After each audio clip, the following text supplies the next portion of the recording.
What's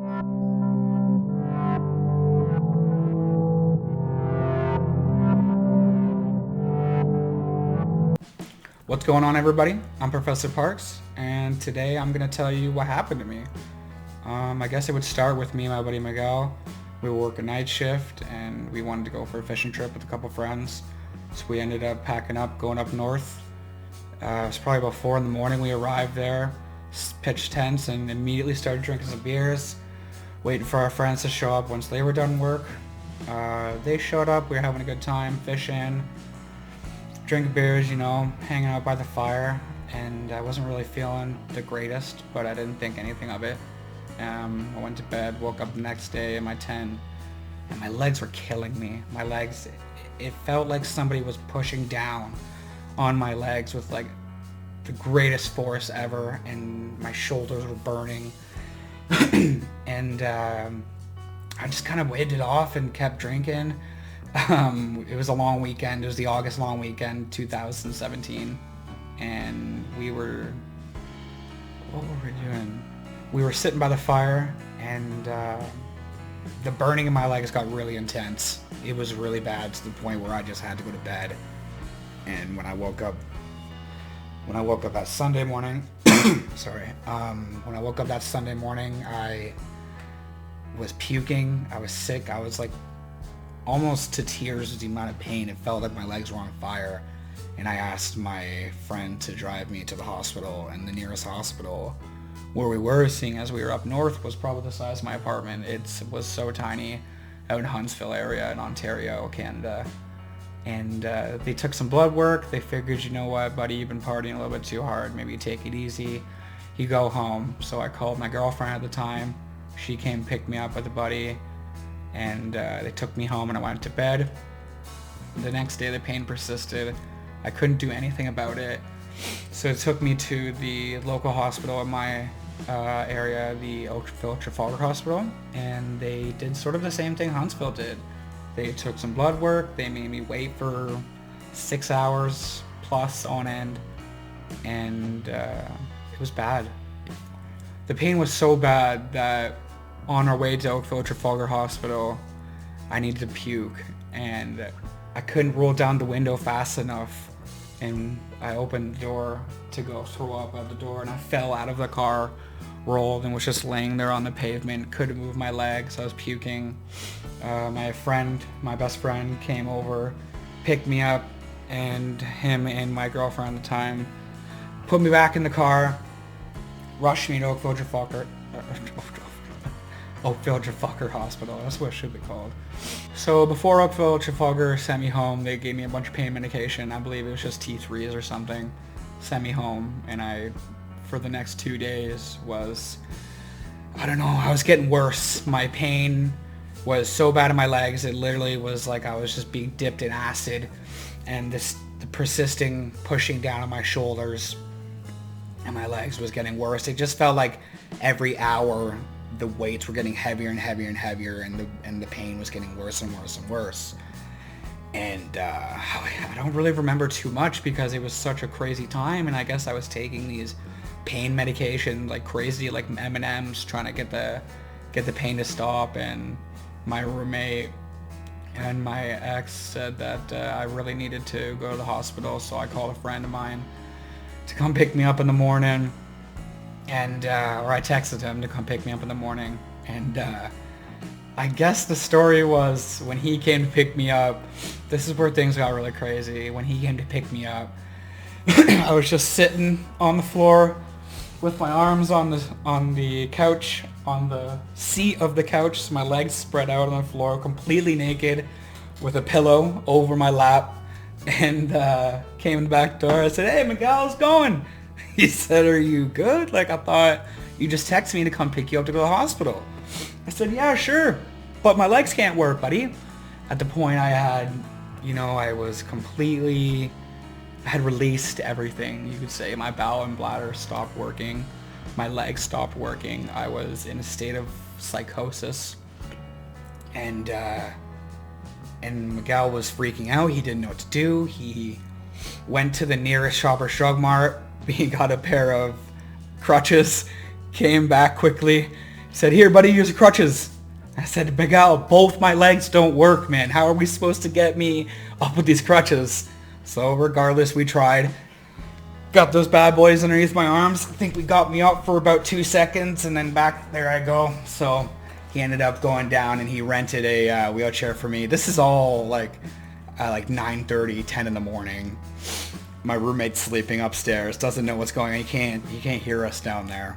And so once Miguel had showed up with the wheelchair, my roommate came down, helped Miguel put me in the chair, get me to the car, rushed me over to the other local hospital, Joseph Brant Hospital.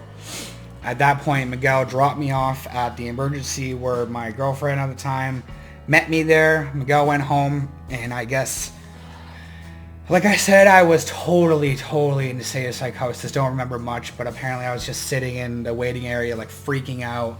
They took about an hour to come see me, which is pretty decent. Once the doctor finally came to see me, they wanted to take blood tests. They wanted to do a spinal tap to see if I had any raised proteins or anything like that in my spinal fluid, and I guess I was just not having it. Apparently I was throwing punches at doctors and nurses, so they ended up getting security to hold me down, put me out into a medicated coma.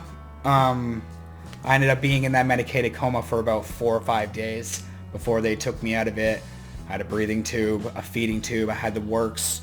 I remember once I woke up from that medicated coma, my grandmother was the first thing I saw, my Nana, and sort of that's when things started to happen. So when I woke up, I was sort of like this, and it was only like my head was moving. I'd lost a ton of core action, a ton of hand action, and I was getting really skinny just from not moving enough. I was stuck in a bed for a long time. I was in ICU for probably a month, and I was going through crazy things. They were trying to put all these different drugs in me. I was on everything from fentanyl to Tylenol 3s. It was nuts. They were just trying to find out a way to stop my pain, along with putting IVIG in me, which is an immunoglobulin. It's like a clean white blood cell coming into my body to try to stop the attack, which they ended up doing, which was good. And but I mean, the damage was done. That was sort of what I had to grasp in the end of it all while I was staying in the hospital. That the damage was done. There wasn't anything that we could do except for wait and hope that my body can repair itself. Had done MRIs on my brain and my spine. We had done spinal taps. Tons and tons of blood cultures to send out for Lyme disease. Because I was camping, they were really worried about these bug bites. They were searching my body. They couldn't find any bug bites. They thought maybe Lyme disease or West Nile or something like that. So they kept taking blood from me constantly, sending it out to Washington, out west in Canada, all over the place, trying to find, just trying to make sure that it wasn't any sort of these bug bites so they can treat it in that sense. So the doctors came in and they explained to me what happened was that my body went to go fight off some sort of illness, like a virus of some sort, maybe the cold or flu or something of that. And once it was finished attacking the virus, it continued to attack my body, stripping the nerves in my body around my spinal cord. And it stripped, if you think about your nerve as a wire, it stripped all the protecting wire around it and started attacking the axons. And the axons are what sends the signals from your brain throughout your body, which makes you move. So once that got damaged, that was what was happening. Like once that got damaged, my legs couldn't move anymore. The burning that I was feeling, that acid-like feeling, that was my nerves being stripped, that pushing. There's a lot of bad stuff in the hospital. They didn't really treat me the greatest when I was at Joe Brant. It was not good. There was very few nurses that knew how to handle what was going on with me. They were used to a lot of elderly people in the rehab program there. So when they saw a young guy like me, a bigger young guy like me, they couldn't lift me up. They couldn't really turn me too well. Like, it was a very big issue. I didn't get many baths. I remember I was on so much medication that I got like bloated up and I didn't shit for like 5 days. It was the worst. You know, things like that. Like, I don't know. I feel like there was nobody knew what was going on with me. It's such a rare neurological disorder that like they just kind of pushed me to the side. And I was like, yeah, we'll wait and see what happens with him. When realistically, I should have been moving as much as I could. Worst 7 months of my entire life, honestly. 7 months of hell. It was jail. I was stuck in a bed, staring at the same four walls, thinking what's gonna happen to me. I don't have much family other than like any really close family. My parents aren't around right now. So my grandparents were coming to see me. My friends were incredible. My friends came as much as they physically could. Did everything for me when I was in the when I was at Joe Brandt. I was at Joe Brandt for about 4 months, 5 months, 1 month in the ICU, and then 4 months in the rehab there. And then I got transferred over to the Hamilton General for a much more in-depth rehab program, which was amazing. Once I went to the Hamilton Health Sciences, that changed my life. They were amazing. They made sure I got out of bed. They made sure I did my rehab, trying to get my arm strength back, because realistically, if I'm not going to get my legs back, we need to work on what I do have, and that was my arm strength. And it had deteriorated so much throughout that 5 months of not moving it, that I had this 2-month program at the Hamilton Health Sciences, and we needed to make sure to get my arm strength back. And that was what we did. Just constant eating, getting my arm strength back, working as hard as I physically could.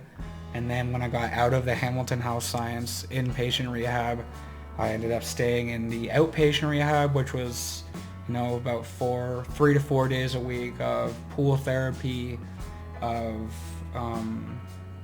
continued arm therapy. I ended up getting leg braces called KFOs that I'm gonna post a link. I'm not too sure what corner, but one of these corners you'll see a little eye. You can click that to some of my other videos of just me in my rehab. You can watch sort of a bit of my process. In the beginning of it, I didn't want anybody to be in there with cameras, but towards the end of it, I got a lot more confidence. It's tough. It's tough to sort of be in that mindset. Like, what's gonna happen? Stay away from me. Let me deal with this. No, come closer. I need you. It was tough. It's a constant battle still. I've been out of the hospital for about I don't even remember. If you like this video, hit the subscribe button, hit the like button, comment any questions you have, any ideas you might have for another video of mine that you guys want to hear. I'm ready to answer any questions you guys have. Yeah, I just know a lot of you guys wanted to know my story, and I just feel like maybe I forgot some, so there might be another video explaining other little bits of it, but that's sort of the gist of it.